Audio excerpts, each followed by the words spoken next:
Materi yang akan dibahas mengenai teori maksudnya Islam ke Indonesia.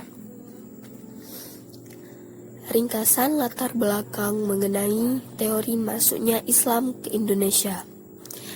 Sejarah Islam di Indonesia memiliki keunikan tersendiri, karena di samping menjadi salah satu faktor pemersatu bangsa, juga memberikan nuansa baru dalam keberislamannya di negara-negara Islam lain. Islam dapat cepat menyebar disebabkan Islam yang dibawa oleh kaum pedagang maupun para da'i atau ulama. Mereka semua menyiarkan suatu rangkaian ajaran dan serta gaya hidup yang lebih maju daripada peradaban yang ada. Islam masuk ke Indonesia diperkirakan sekitar abad ke-7 Masehi dan pembawanya berasal dari Arab. Hal ini dibuktikan dengan adanya perkampungan para pedagang Arab yang sudah menjalankan syariat Islam dan berada di bawah pihak Muslim di pesisir Sumatera bagian barat pada tahun 674 Masehi. Ketika agama Islam mulai disebarkan, masyarakat Indonesia telah menganut agama Hindu-Buddha yang hidup saling berdampingan. Dalam menyampaikan ajaran agama Islam, mereka relatif damai sehingga dapat diterima oleh sebagian masyarakat Indonesia, terutama kalangan bangsawan dan pedagang. Melalui pendekatan budaya, pengenalan Islam sebagai agama baru diterima oleh masyarakat. Penyebaran agama Islam merupakan salah satu proses yang sangat penting dalam sejarah Indonesia. Secara umum, ada dua proses yang terjadi dalam penyebaran agama Islam di Indonesia, yakni pertama, masyarakat Indonesia melakukan hubungan dengan orang-orang yang telah menganut agama Islam.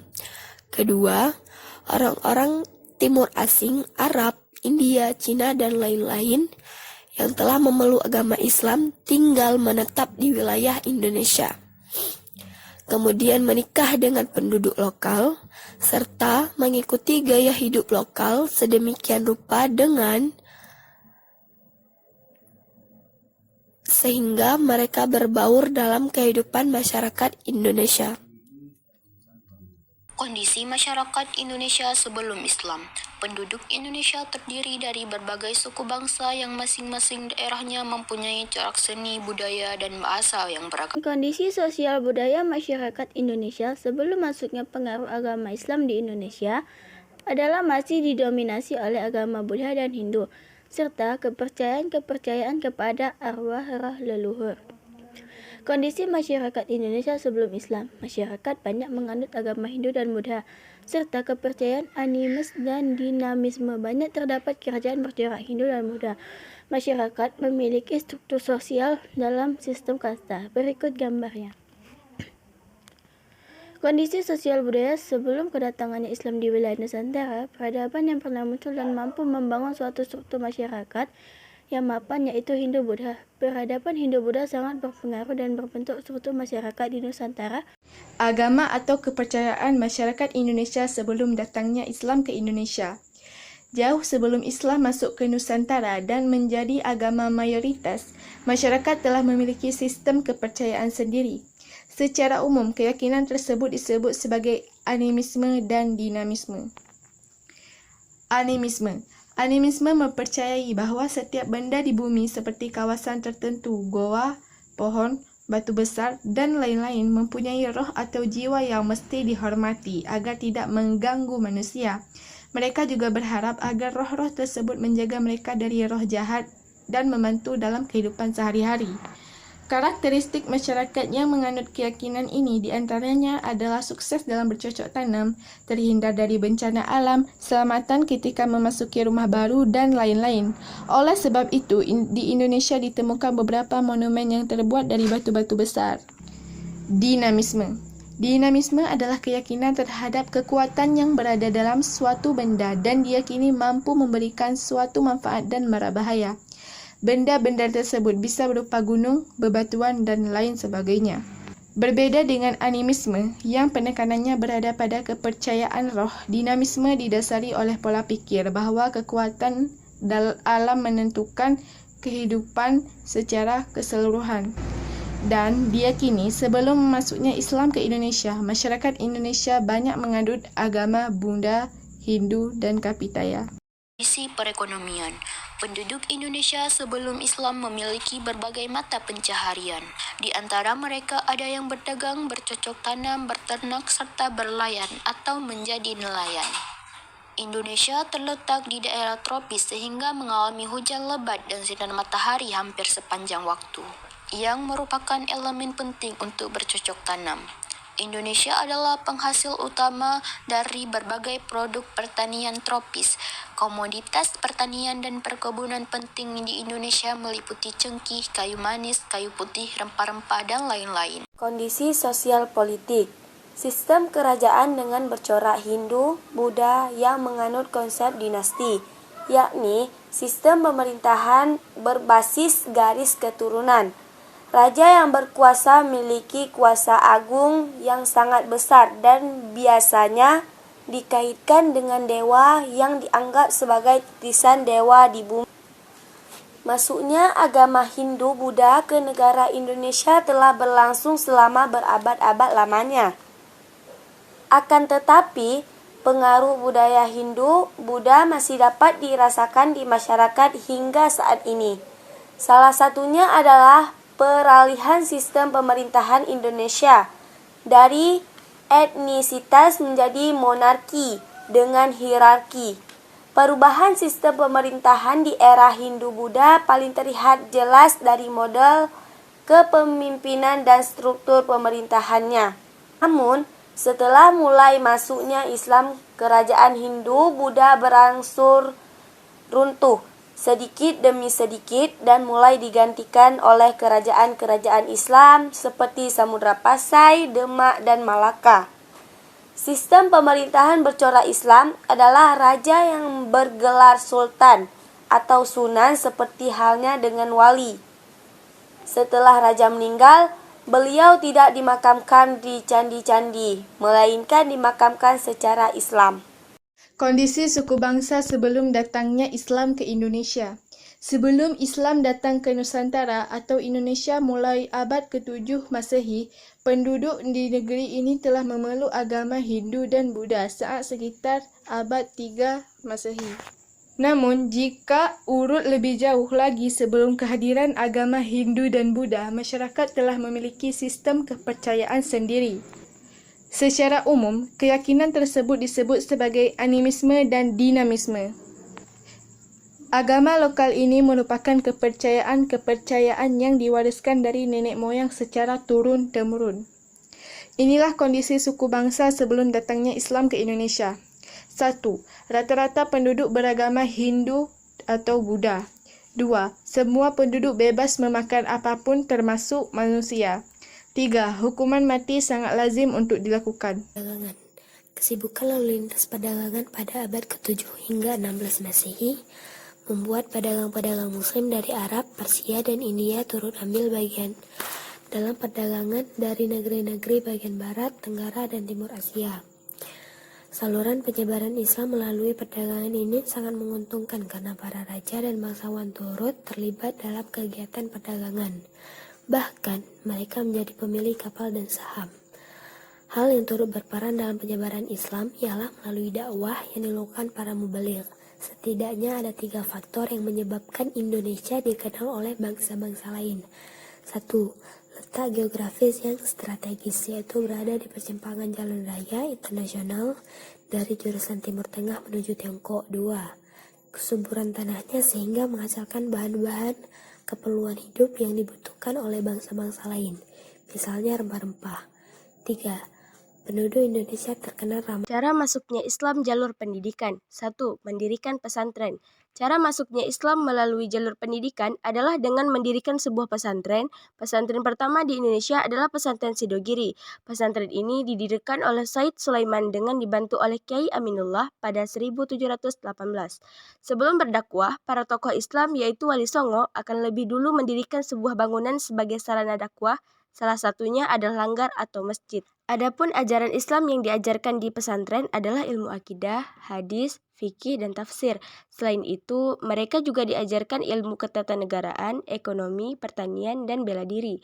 Tujuan pendidikan pesantren ialah untuk menghasilkan pendakwah yang tangguh dan cerdas. Orang-orang yang belajar di pondok pesantren disebut sebagai santri. Bagi para santri yang sudah mampu mengajar atau melanjutkan penyebaran ajaran Islam, mereka akan diperbolehkan kembali ke rumah masing-masing.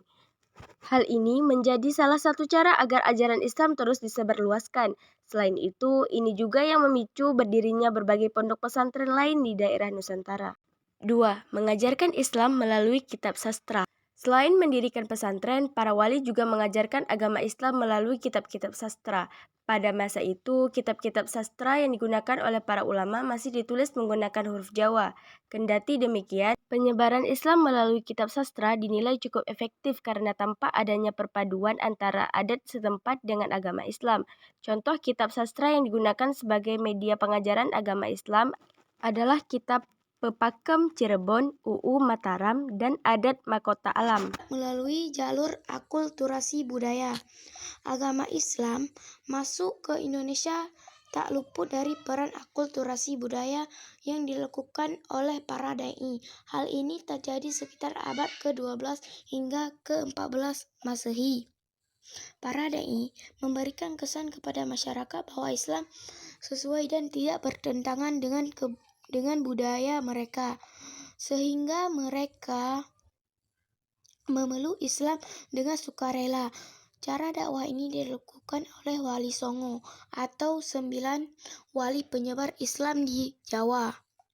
Akulturasi budaya sudah berlangsung sebelum masuknya Islam, yakni akulturasi antara budaya Indonesia dan Hindu.